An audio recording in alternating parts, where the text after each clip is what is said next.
Hey everybody, welcome back to the channel. I'm Dane, your host. Hope you're doing great wherever you may find yourselves. Blessings to all.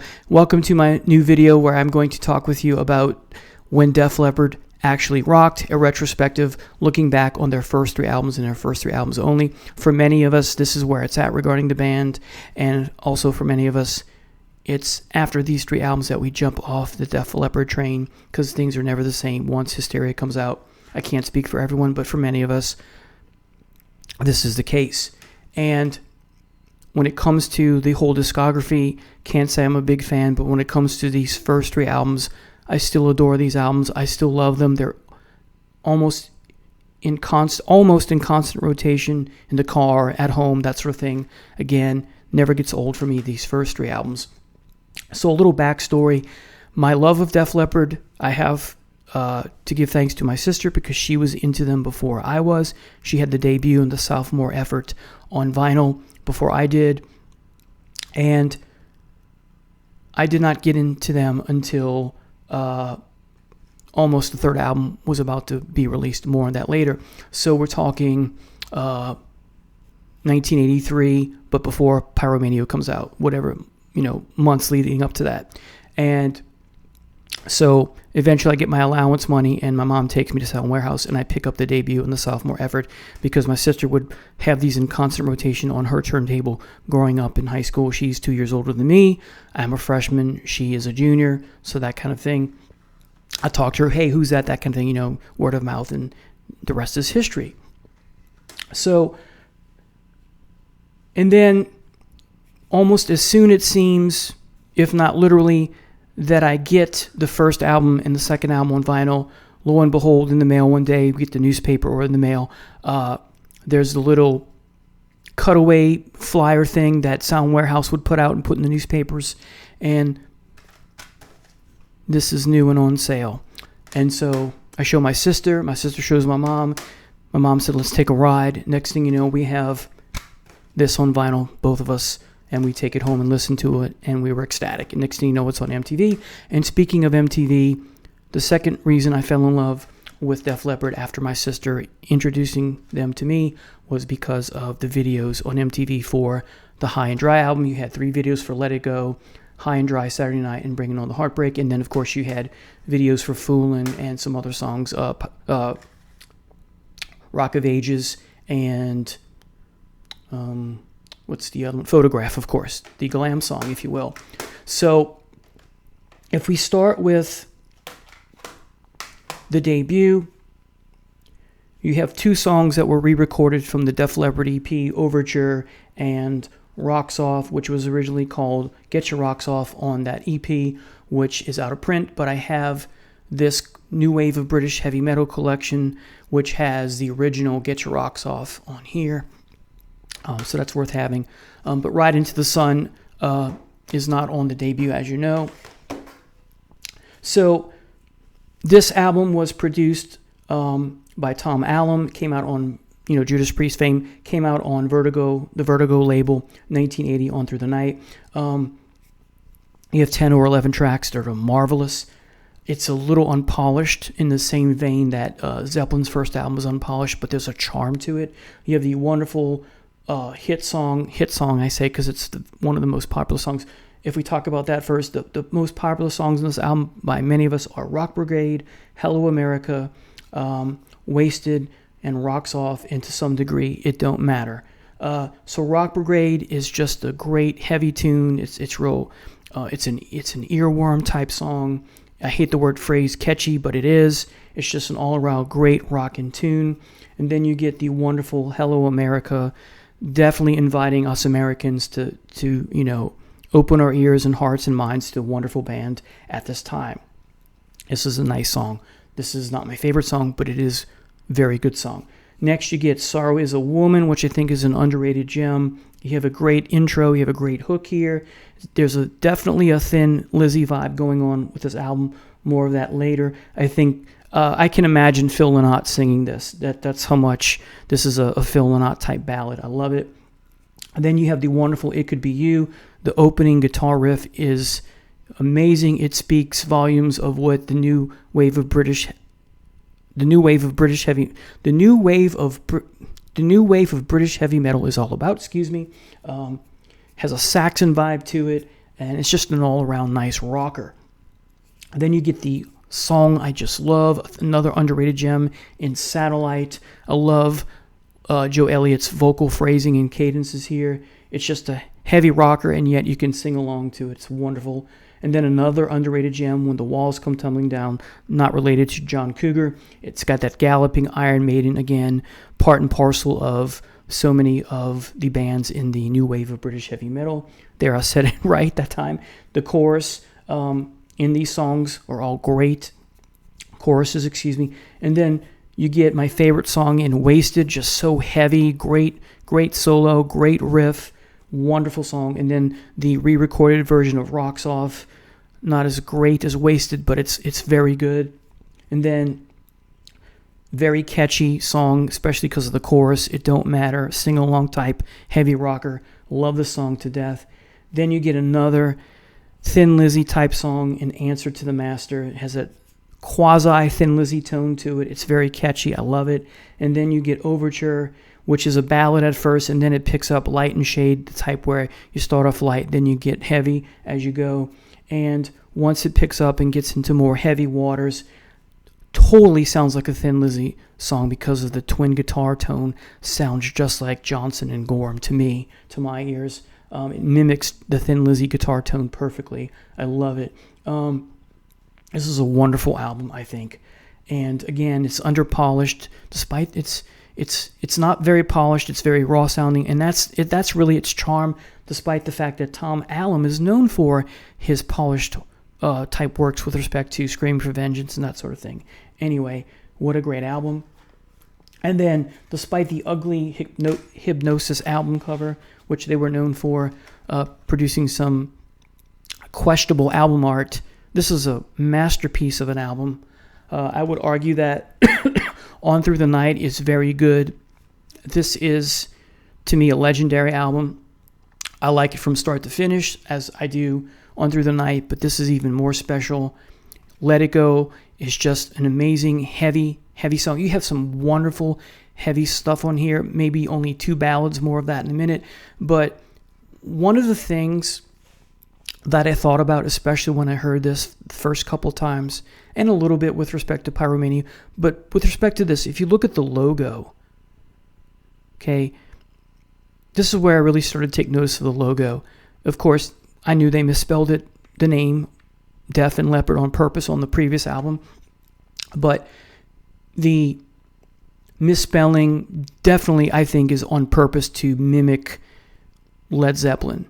The first album to me is a very Thin Lizzy inspired record, but there's some Zeppelin flavorings in there as well. But this to me, and I didn't know the phrase at the time when I'm listening to this, I'm 14 or 15, but today I say that at the time, in the back of my head, and even though I didn't know the phrase, that Led Zeppelin seemed to be the heir apparent to Led Zeppelin, not just because the logo with the misspelling looks like, Zeppelin and lead with respect to the vowels or the phonics, if you will, of the spelling and the pronunciation, but because of Pete Willis's guitar tone, a very not exactly sounding like Jimmy Page, but seems to be influenced by Jimmy Page, and just because of the heaviness of the band, the vocal intensity in the band's overall intensity with all 5 members has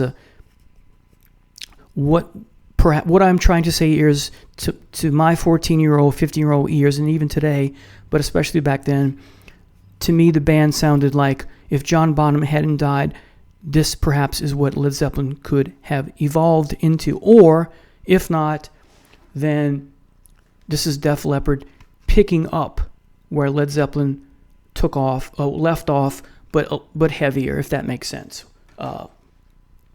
So, great album, start to finish. Let's talk about the tracks. Let It Go is just, one of the videos on MTV, is just amazingly heavy. The opening riff from Willis is just dynamite. And Joe Elliott's vocals are just so heavy as well. The whole song is heavy. It's just great. And then another hit and run, almost 5 minutes long. have some great guitar as well. The whole album is full of great guitar, of course. And you've got this light and shade where, you have the heavy parts, but then Joe Elliott singing very soft at times, and then it picks up again. It's just, you hear him say 1, 2, 3, and then it picks up again. Remarkable song. And then you get the ballad that was a hit, Bringing On the Heartbreak. But what's great about this is that when the song is over, it segues right into the instrumental, Switch 625, which Elliott does play a little guitar on. I had the poster for that where he's playing the guitar, and if I remember correctly from my youth, that in an interview he said that's the only song that he played guitar on. Correct me if I'm wrong. I cannot listen to Bring It On the Heartbreak without listening to Switch 625.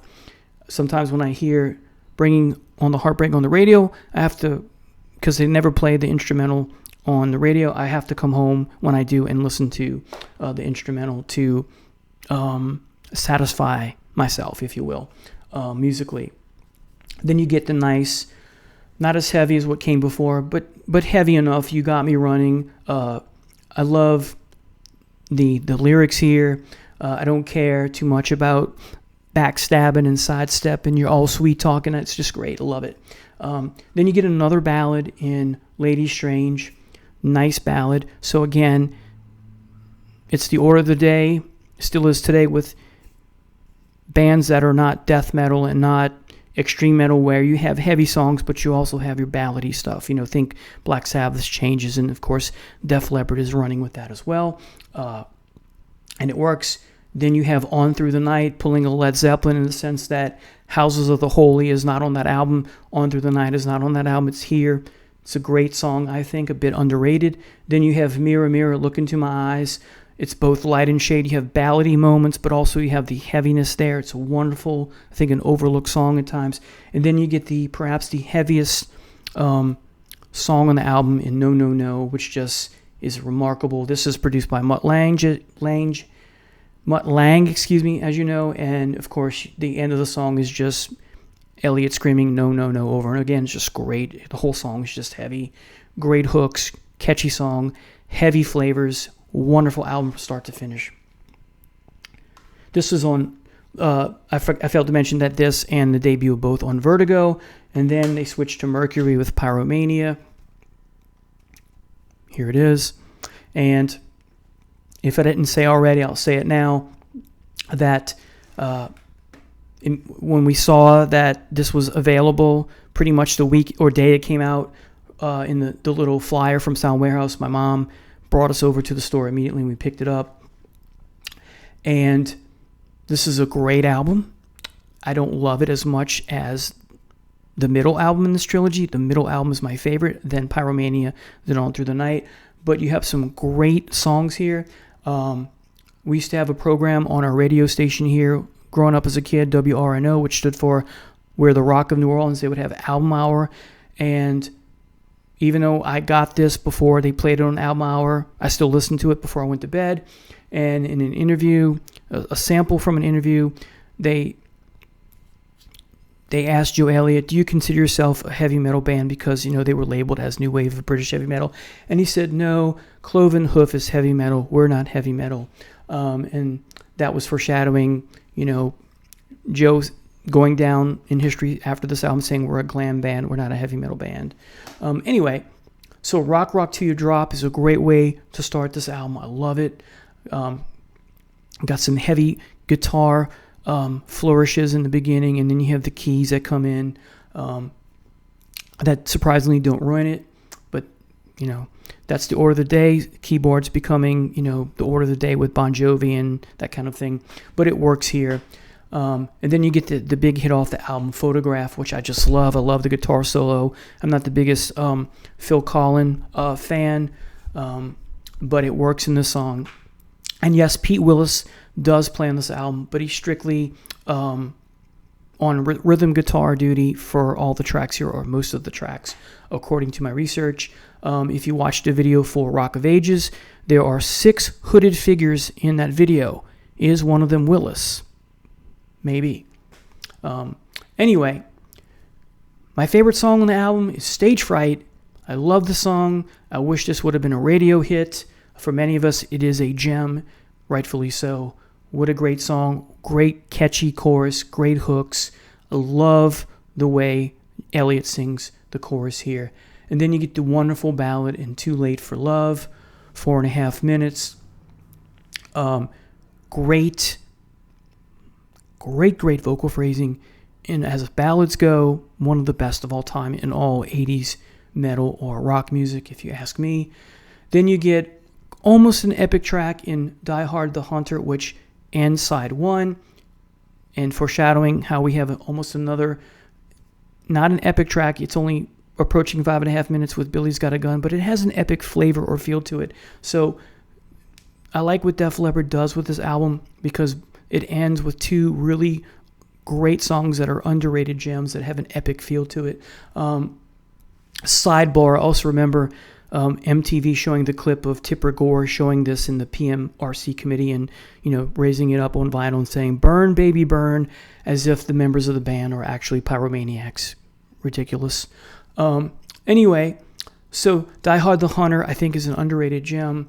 It's just so flavorful and has some memorable moments. It stays with you. It's one of these songs. It's just a deep cut that is just dynamite. And then you get another hit off the album, 2 hits back to back with Foolin', another ballad, which is great. Remember the video is kind of cheesy with, Joe Elliott kind of chained to, a cross or an X or something like that. Anyway, but it's a great song all around.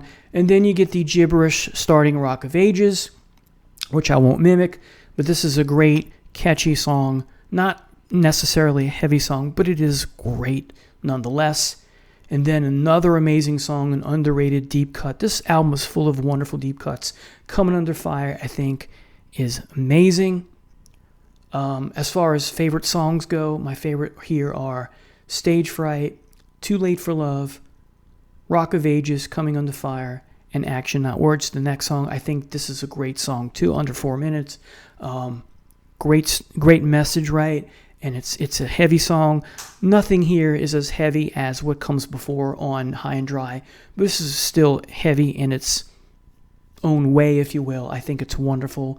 I love the way Elliott phrases the title, Action Not Words. It's dynamite. And then you get the underrated deep cut, Billy's Got a Gun. Of course, the song ends with the quirky dun, dun, dun, dun, dun, dun, dun, that repeats, and then it ends with kind of whoosh, and then the needle comes up off the record. And that kind of interesting percussion at the end is quirky, but overall, regardless of that, the epic, the epic, even though it's not a long song, it has an epic flavor to it. There's a story here. It's really compelling. This song, Billy's Got a Gun, and Die Hard the Hunter, I think are the most compelling lyrically songs. There's a certain message here, which I won't go into, but I think they're wonderful. They're the 2 most compelling songs.